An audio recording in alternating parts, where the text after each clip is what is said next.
Okay, welcome everyone. Tonight is Parshat Lecha. We begin the next three parshas about Abraham. These are the three important parshas that Abraham appears.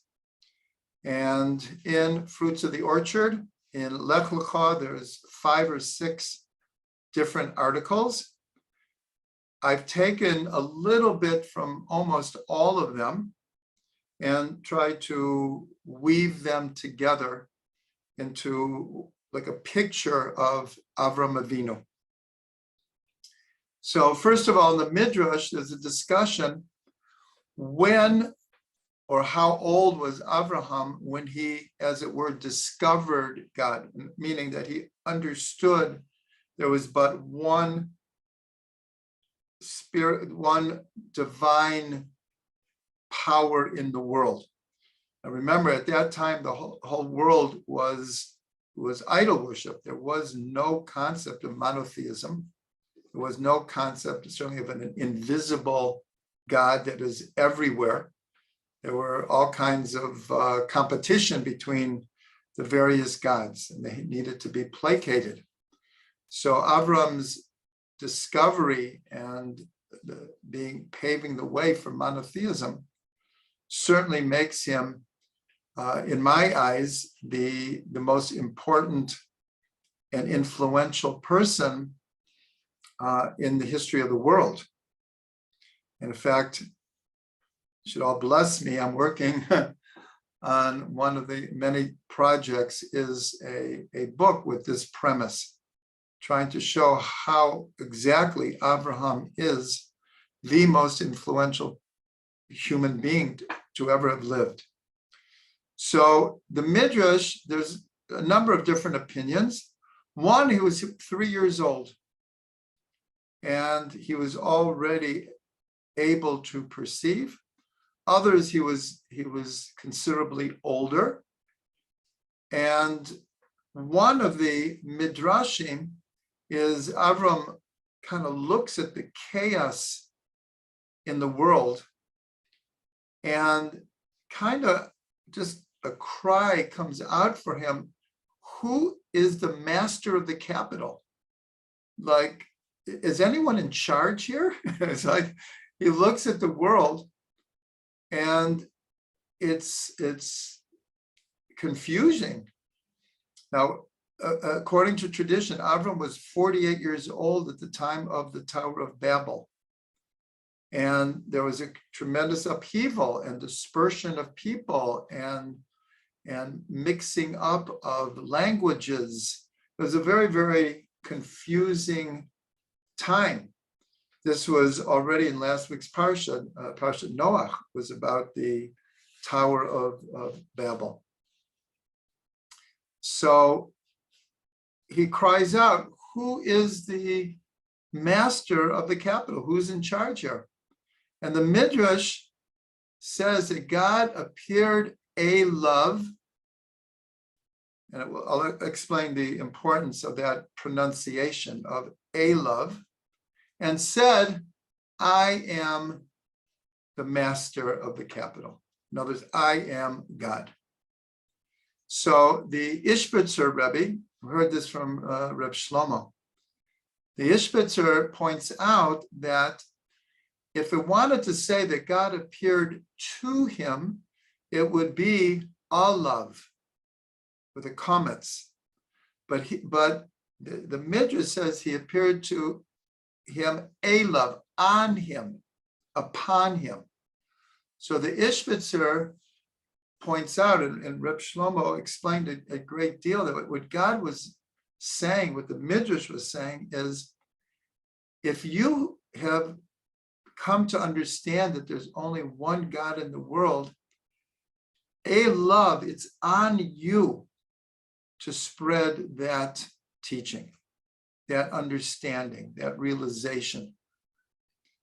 So that it's a very subtle difference between that he appeared to him and said, I am in charge here, I'm the master of the capital, or he appeared on him, upon him, he put it on him. That's how Reb Shlomo explains it. God put it on him that if you have come to realize that there's only one God, then it's on you to spread that teaching. So of course, Avram is not only the father of monotheism, but he's obviously the first Jew. And so this mission that God appeared on him, a love, becomes the mission of the Jewish people ad hayom hazeh, until this day. This is the mission of the Jewish people. Very, you put it in simple terms, the lowest common denominator is to teach and spread the teaching of there being one God, and that the one God, it's not just that there's one God, but the unity of God is manifest in all of reality, even if we can't see it a lot of the time. But we have to strive always to see the oneness and the unity in all of reality. So that's our first insight, a very, very important insight, because our mission statement, in a sense, has not changed since Abraham. When God put it on him what his task, what his purpose in the world is. Now, if we look at the gematria of Abraham, Abraham is gematria 248. And there are many, many connections. There's 248 positive mitzvot, and there's 248 considered bones in the body. And what is less known is in the parsha of Bereshit, when it says that God created Adam b'tselem Elokim, in the image of God. So this is also, in a sense, the mission statement of every human being, is to live up to come to manifest the idea of being a creation in the image of God. In all of creation, there's no other creation that is described as being in the image of God, only human beings. And so very significantly, the numerical value of Abraham, 248, equals exactly B'Tselem Elokim, in the image of God. And this we touched on last week, the significance of actually, I will mention the two hays behind me, and in the song that we played, the idea that God added a hay to Abraham's name. And in the second telling of, actually this was in the Tuesday class, in the second telling of creation, where it says, and these are the generations of Elotoldot Shemayim Va'aretz, these are the generations of heaven and earth, Behi Baram, when they were created or in their creation. And our sages say, don't read it Behi Baram, read it Be'avraham, because it's the same letters. In their creation of heaven and earth is the same letters as Be'avraham. And so many of you were at the Tuesday class, and we explained this idea that Avram is the Merkava, the chariot, is the archetypal channel through which creation occurs, because Avram is chesed, and the pasuk says, Olam chesed yibaneh. God will build a world of chesed. The world is created through chesed and is sustained through chesed, and chesed is Avraham. So here we have this idea that not only is Avraham the same numerical value of B'Tselem Elokim, but the whole of creation, in a sense, is for the sake of Avram, because we learn that when God wanted to create the world, Yisrael Allah b'machshava techila, the thought of Israel arose in God's mind first. That was the initial thought. And here we're just putting this idea of Avraham and Behi Baram together with this idea that Israel was the first in thought, that, as it were, God saw that Avraham would be in the image of God. There would be a human being who would really fulfill and manifest this picture, as it were, in God's mind of the ideal human being. And therefore, he created the world. So this is obviously a very, very important numerical value. Avraham equals 248 equals B'Tselem Elokim, in the image of God. Now, if we look at the word Tselem, it, like many words in Hebrew, has not only double meanings, but sometimes opposite meanings. Because in the Torah, many times idol worship or idols are called Tselem. They're called images. They're not true images. They're false. They're fake images of the image of God. And it has the exact opposite. Here we see Avram is in the image of God, meaning emulating God in an approximation to God, because the soul is a part of God. It's the most precious of all creations. But the same word can mean a false image, a fake image. So what's interesting is the first human being to be called in the image of God was Adam. And we're told in Kabbalah that Adam said the opposite. Avram is a reincarnation of Adam. So here, Avram gets it right. And the Arizal says that if you look at the word Adam, so the Aleph of Adam stands for Adam, the Daled stands for David, and the Mem stands for Mashiach. So in other words, because all human beings were included in Adam, and when we're talking about Adam here, it's male and female. It's Adam and Chava when they were still one entity. And so all of history, in a sense, is Adam, David, Mashiach. It's like a flow of all of history.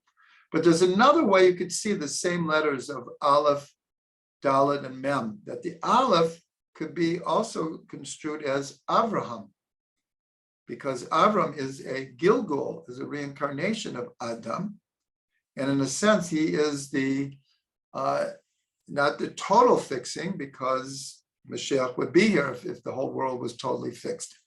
But in a more limited sense, Avram is, in a great measure, a huge tikkun for eating from Eitz Hadat Tov V'Ra, from that tree of knowledge of good and evil.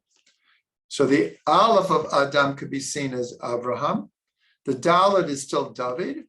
And the Mem can also be seen as Moshe, because we're told that Moshe will reincarnate into Mashiach.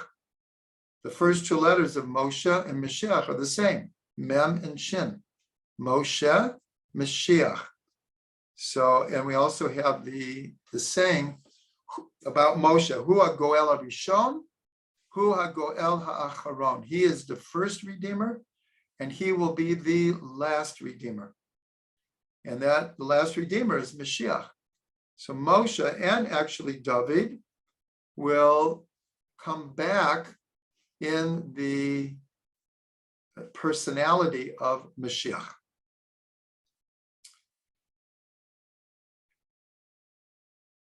Okay, so these are two ideas that we're starting with. Now we're going to add a third idea. Like I said, I'm taking just certain parts of the different articles in Lecha and trying to go a little bit deeper and to explain them fuller. So the beginning of Parshat Lecha is, at least explicitly, even though we brought the midrash before, that God had appeared to Avram and spoken to him, but in the Torah itself, explicitly, this is in this week's parsha is the first time that God speaks to Avram, and he says, "Lech lecha mi'artzecha," go out from your land, from your birthplace and your father's house, to the land that I will show you. So this term, Lech Lecha, is really pregnant with meaning. It has a double meaning because Lech, Lecha are the same letters. And Lech means go, Lecha means to you. So it could be translated, you go. But that's not how it's really understood. It's understood much deeper than that. Not you go, but go deep inside yourself. In other words, you have two journeys here. You have an outer journey and you have an inner journey, and each one is dependent on the other. The outer journey is dependent on the inner journey, and the inner journey is really dependent on the outer journey because he's coming to Eretz Yisrael, the land of Israel. So since Avram is an archetypal figure, so everything that appears in the Torah about Abraham and all the other patriarchs and matriarchs and the tribes, all the figures in the Torah are archetypal, and therefore the messages are for each and every one of us. So this command, Lech Lecha, go to yourself, is upon each person. This idea that the way we act in the world, the decisions that we make, and the way we apply ourselves in the world at large, of course, has a tremendous effect on our inner being, and the opposite as well. When we do spiritual work on the inside, so then ultimately it will be manifest on the outside to the world at large. So this is a command or an eitzah, a suggestion of every person's journey in this world is an inner journey and an outer journey. And one of the things the sages say is that the sign of we'll call it a good person, is when their insides reflect their outsides. In other words, they're not what's called hypocritical or two-faced. They don't act one way in the world and another way in private, or they don't speak to people in one manner and the whole time they're thinking terrible thoughts about these people. So when our insides are like our outsides, that's considered the ideal person. That's, in a sense, an image of God. Is we're manifesting, the soul is manifesting in the outer world without a hypocritical discrepancy between the two. Now, there's a beautiful understanding of Lech Lecha, which regards to shaking lulav on Sukkot. Believe it or not, it was only a few weeks ago that we were shaking lulav. It already seems like far in the past, but it wasn't that long ago. And so everyone knows that when we shake to the 6 directions, but each time we shake, we begin holding the 4 types of vegetation close to our heart, and we shake out, and then we draw it back 3 times in each direction. So 3 times the 6 directions is chai, is life. But here, I just want to make one point is, and it's a very simple point, but it's very powerful, is when we shake out, it's Lech, Lecha. Lech, Lecha. So the whole idea of shaking lulav, in a sense, is a physical playing out a concept in a way that can really stamp itself on our consciousness, that we're reenacting Lech Lecha. So it's a very, very powerful and beautiful idea. Everyone can try to remember it for next Sukkot. But this idea of Lech Lecha, go to yourself, this is the concept that is given over in different words, but it's the same concept. It's called Ratzo V'Shov. It's called running and returning. Running and returning. And this is considered the basic dynamic of all of reality. If we just put our hand to our heart, we can feel the Lech Lecha, Ratzo V'Shov, Ratzo V'Shov. We put our finger on our pulse. We feel the pulsation of Lech Lecha, Ratzo V'Shov. If you go to the ocean at different times of the month, you will actually see very, very physically that the tides change. You could see it on the beach, that the pull of the moon has a direct effect on the tides, and the tides go out and they come in. Ratzo V'Shov. And within each atom, you have the pulsation, we call it AC/DC. Each atom is pulsating constantly. So this is the dynamic of the universe, the physical universe.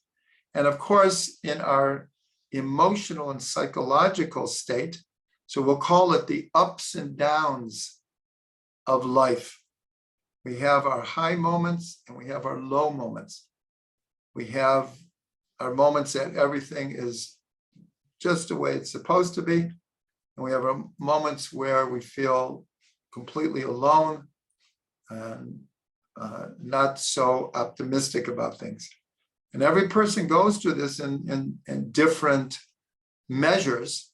Some people it's extreme, and other people it's more mild, but everyone experiences this in different ways. This is called the dynamic of run and return, Ratzo V'Shov.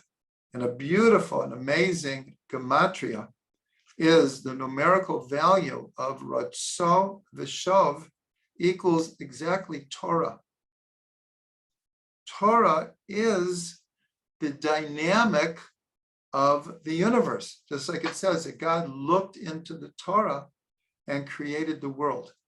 The Torah is also, in a sense, pulsating. It's alive. It's called Eitz Chaim. It's called the tree of life.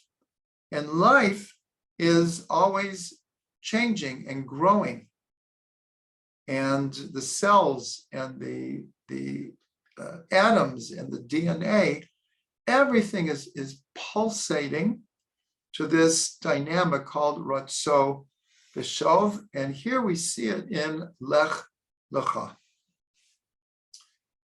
Okay, the next idea, which I think is very, very important, is the idea that the sages say, Ma'aseh Avot Siman Labanim. The actions of the fathers are a sign to the children.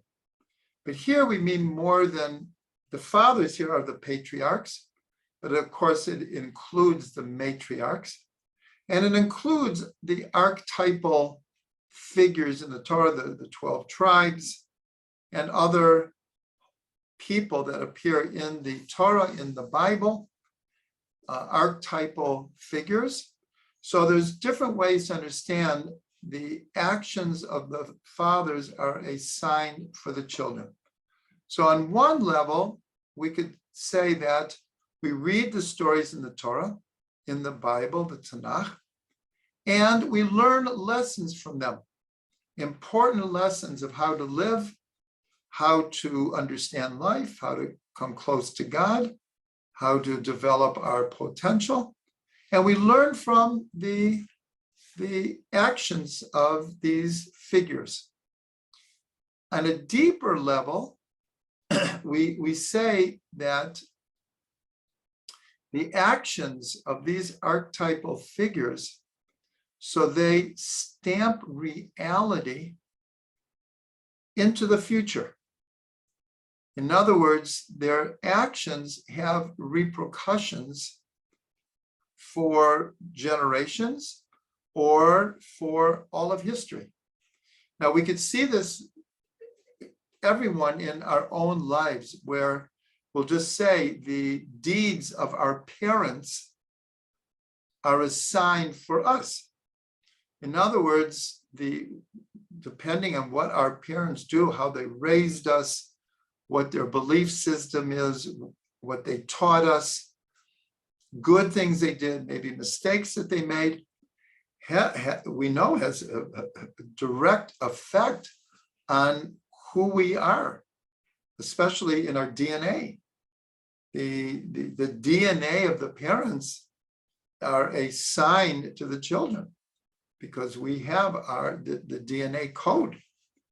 And so here we're talking about the archetypal figures in the Torah, where their actions affect all of reality.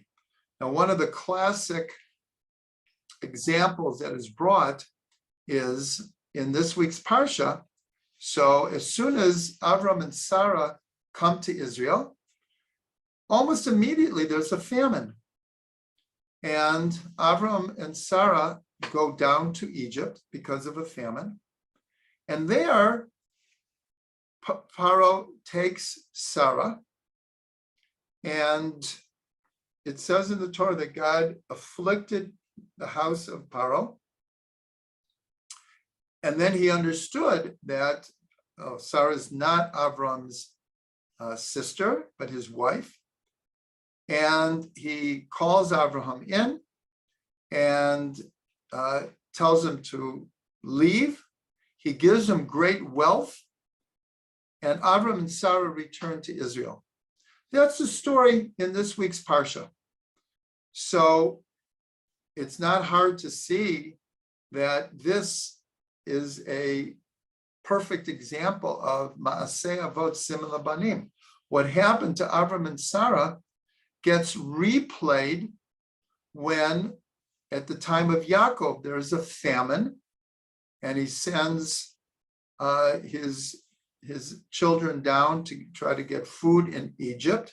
And there, of course, is the whole story with Yosef. But here we see, because of a famine, Yaakov goes down to Egypt. Pharaoh takes the Jewish people. And here it's not just, for a day or two. We end up being slaves for many years.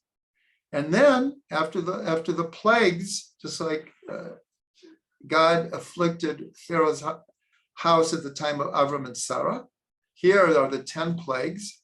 And then Pharaoh calls in Moshe and says, leave. And we took a good part of the wealth of Egypt with us, and we went back to Israel. So it's the same story is played out, but now on a national level. So Kabbalah takes it one more step and actually makes it more personal to each and every person, that the idea of going down to Egypt and being enslaved in Egypt and then leaving Egypt, and here we didn't mention the first time, receiving the Torah, and after wandering for 40 years, we make it to Eretz Yisrael. And so it's explained in Kabbalah and Hasidut that this is the story of every soul. Every soul goes down into a physical body. And the physical body, in a sense, enslaves the soul until the soul can learn by turning to God and ultimately receiving the Torah, can learn to free themselves from the tyranny of our lower nature. And the 40 years in the desert is every person's journey through life.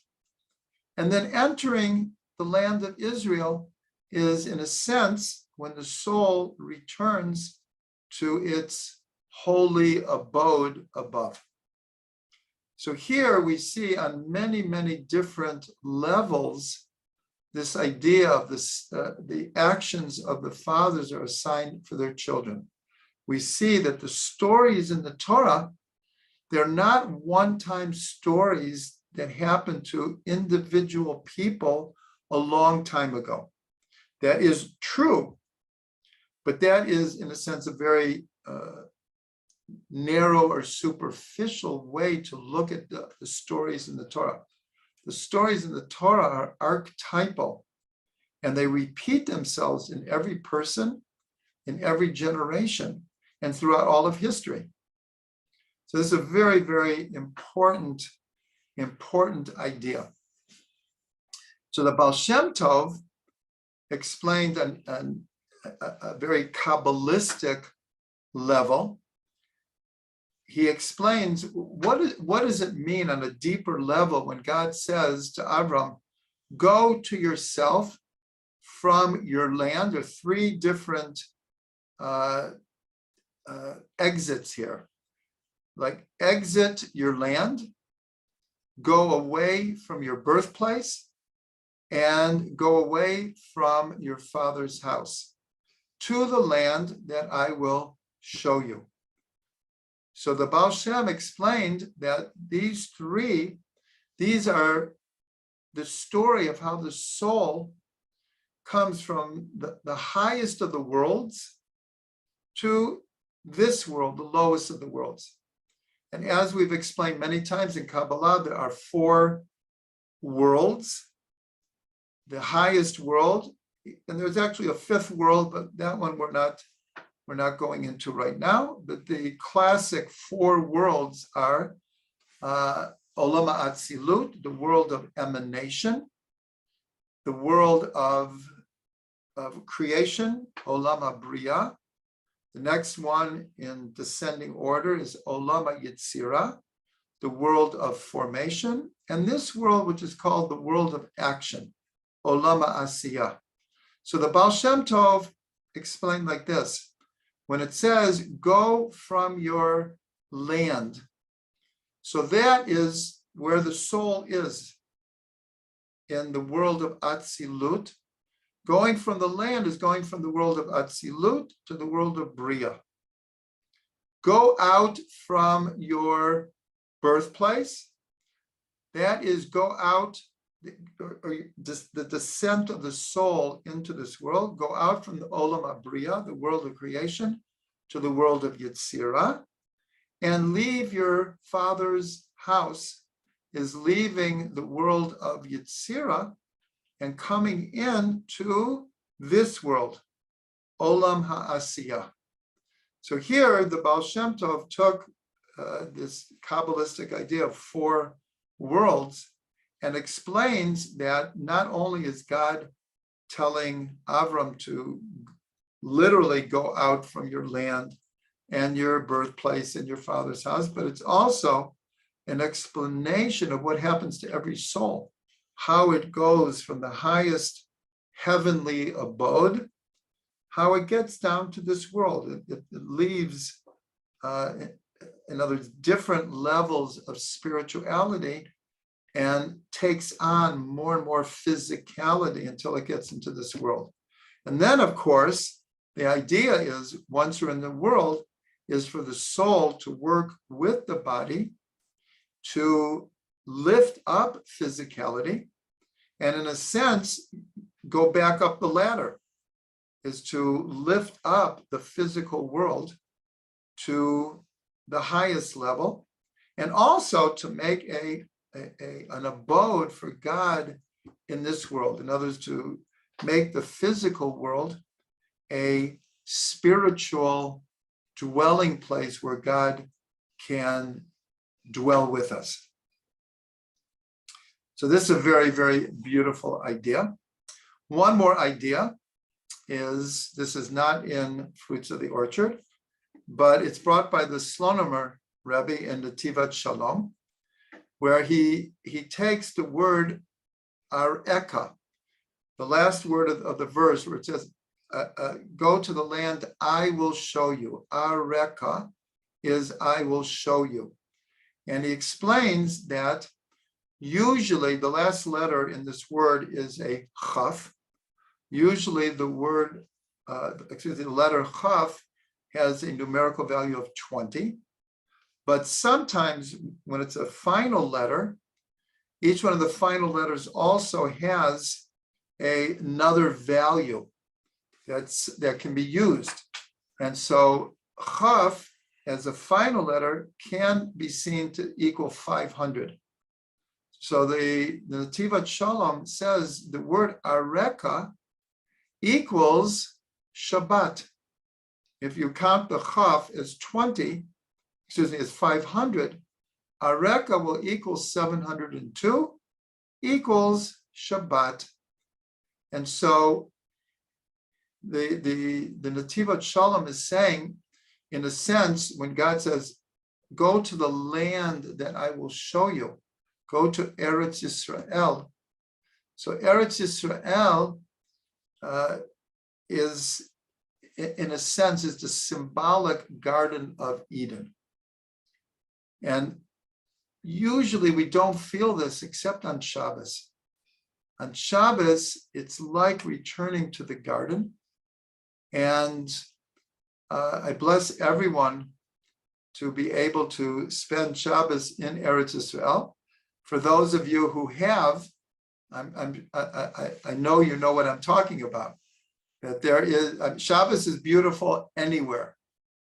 But Shabbos in Eretz Yisrael, it's something else. It is definitely something else. So this is a beautiful teaching from the Netivat Shalom, that the word areka, I will show you, the land I will show you, equals Shabbat. Okay, now our next idea is also a very, very important idea, is we know that the Jewish people are called Jews, and this is after Yehudim, after the tribe of Yehuda. The first time that the word Jew is mentioned in the Tanakh, in the Bible, is by Mordechai. This is already the story of Esther. This is approximately 400 before the Common Era. So that's the first time that the word Jew appears. Mordechai is called Mordechai HaYehudi, because at that point, most of the people who were in Bavel were from the tribe of Yehuda, not exclusively, but because the 10 tribes had already been exiled a few hundred years before that.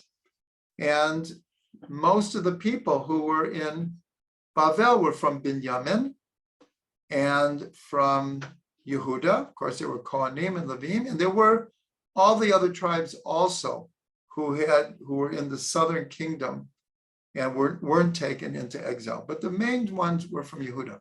But before that, we were called Hebrews.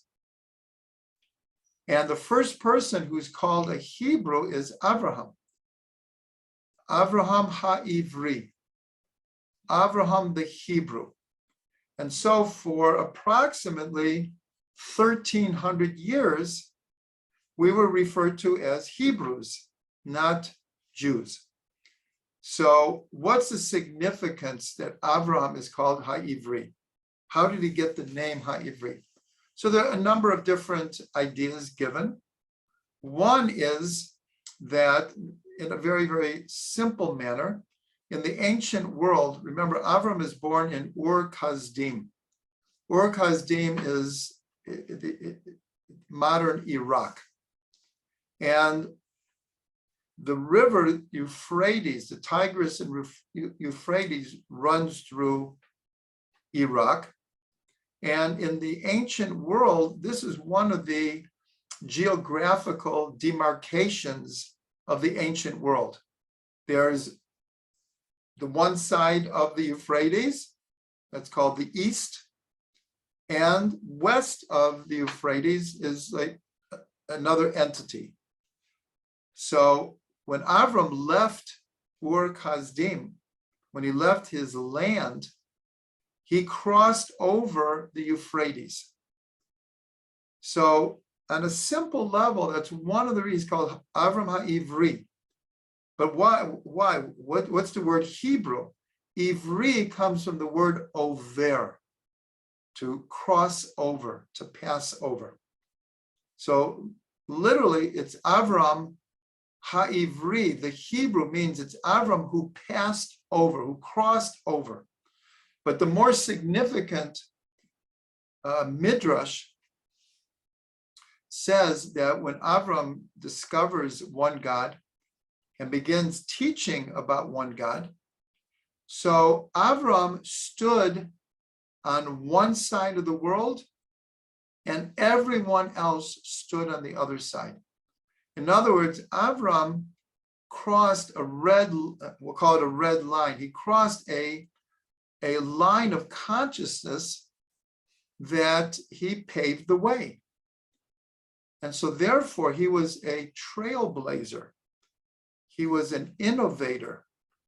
He was a leader.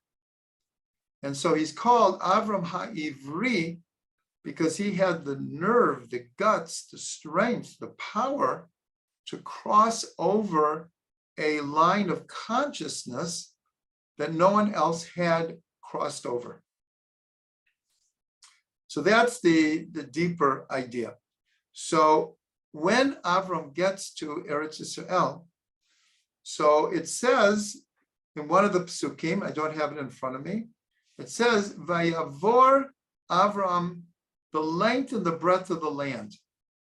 That Avram journeyed. Here, Vayavor means he crossed back and forth through the land, getting to know the land, in a sense, taking possession of the land, of becoming one with the land, making it his land. So what's very significant is this word Vayavor is the same root as Ivri. Now I want to point out is that in the root of Ivri, meaning Hebrew, is Ayin Bet Resh. And we know that letters come from 5 different places in the mouth. Just structurally, they come from either the tongue or the lips or the teeth or the guttural. There are 5 different places. So the ayin and the aleph come from the same place. Aleph, ayin. It comes from the same place in the mouth. And so therefore, in the allegorical meanings of the Torah, and the sages do this all the time, they switch an aleph for an ayin or an ayin for an aleph if they want to get a deeper understanding. So what's interesting is that the first 3 letters of Avraham's name or Avram's name is Aleph Bet Resh, and the 3 letters of the root of being a Hebrew or the one who crosses over is Ayin Bet Resh. The 2 last letters are exactly the same. The first letter is interchangeable. So, like we said with Lech, Lecha, it's not just that Avram crossed over the Euphrates in a physical sense, but also within his very being, he had to cross over many, many obstacles. He had to work through many different levels of consciousness to go from Avram to Avraham. So this is very, very important to understand. So going back to the word Vayavor, and Avram crossed back and forth through the land. So the numerical value of Vayavor is 288. Now this is a number that should sound familiar to a lot of people, because this is the number, the symbolic number of broken vessels from the world of Tohu, the previous world that broke in what's called the breaking of the vessels.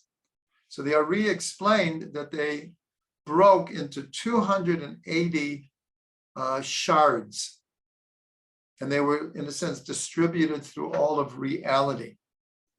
And so here we see that Avram, he perceives that in Eretz Yisrael, there is the opportunity to gather up, redeem, and elevate these sparks of fallen reality from a previous world.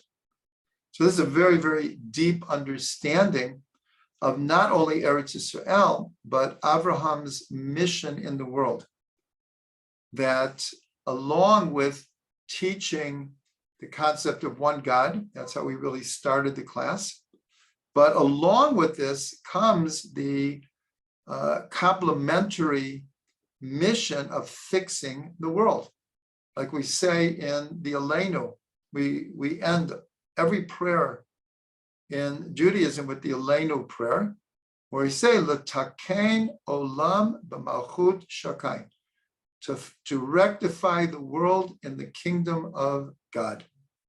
So this idea of what's called tikkun olam, it's a very, very important concept. And tikkun olam, to fix the world, to rectify the world, to make it better, to heal, to bring light, to bring comfort. Many, many different ways we can apply this concept of tikkun olam. But here we see Avram going back and forth through Eretz Yisrael, and in a sense, trying to start the process of fixing the world. Now we'll go back to something that we said before, and with this, we'll end this class. As we mentioned that Avram is a Gilgul of Adam. And the expulsion from the Garden of Eden is symbolically like the breaking of the vessels. How did the breaking of the vessels happen? In the previous world, the lights were so pure and strong and awesome that they were too much for the immature vessels, and the vessels could not contain the energy, and they shattered. So if we look at this idea, it plays itself out. Now remember when we said Maaseh Avot Siman Labanim, this goes back to Adam. In other words, the expulsion from the Garden of Eden has affected every single person in every single generation, and will continue until Mashiach comes. In other words, the actions that happened in the Garden of Eden stamped reality as we know it. We live in the context of the expulsion from the Garden of Eden. So since Abraham is a Gilgul, a reincarnation of Adam, and Adam and Chava, in a sense, experienced in a very personal way the breaking of the vessels, which affected all of history. So Avram, he's tasked with fixing, and first he has to, in a sense, identify and find these broken vessels and has to redeem them. And the Arizal explains that most of these broken vessels ended up in Egypt. And that is the significance of Avram and Sarah, in a sense, being forced to go down to Egypt. And then the Jewish people were brought down to Egypt. And in a sense, this was destined, as it says in this week's parsha, in what's called Brit Ben Abatarim, the covenant of the pieces, where God reveals to Avram that your descendants for 400 years will be subservient to another people. So in a sense, it was somewhat destined that we go down to Egypt. And we're told that the reason is so we could begin the process of redeeming most of those broken vessels that were in Egypt. This is what we'll call it a Kabbalistic understanding of why we had to go down to Egypt. The Slonim Rebbe says an amazing thing, that when God revealed to Avram this prophecy of what would happen to his descendants, that they would go down, and then he says, but they will come up, they will come back to Israel. And so the Slonim Rebbe says that God, I'm not sure how he's basing it, it might be a midrash, but he says this very clearly, that God, in a sense, asked Avram, are you up to this? Like, do you understand why your children have to go down to Egypt? And in a sense, Avram agreed to it. He agreed to it because, in a sense, it was destined. It's not clear how much choice he had. But nonetheless, God explained to him, this is what the Slonim Rebbe says, is God said, for you to become my holy people, my chosen people, you have to experience the slavery in Egypt. Because by experiencing the slavery in Egypt, you will then be in a position to understand throughout history other people's pain and other people's challenges and obstacles, and you will be able to help them. But you need to experience this yourself. So that's a very, very, very deep understanding of the whole story of going down to Egypt. So here we've mentioned that going down to Egypt is, in a sense, the destiny of every soul that comes down into a body, is we leave our heavenly abode. And like we said, we leave our land, we leave our birthplace.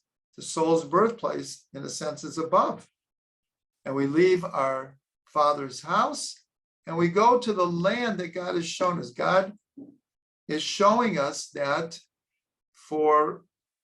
ultimately for reasons that only God knows, that every soul needs to come down into a physical body, that it's ultimately a good thing for the soul, even though, it's like in the morning, you're in a warm, cuddly bed, and it's like, I'll just stay here all day. Who wants to leave the cuddly bed? But that's not what we're doing in this world. We know eventually we're going to have to get up. So in a sense, God is saying to the soul, I know that you like it up here. I know that it feels like home, but you have to trust me. There's something precious that you have to learn by going down into a body and the idea of tikkun olam. In other words, each person, every soul in the body is a level of tikkun olam, of fixing our world, then there's the bigger picture of fixing the whole world. And this is what Abraham is tasked with. And as we said right at the beginning, to this day, this is still our mission statement. Abraham paved the way.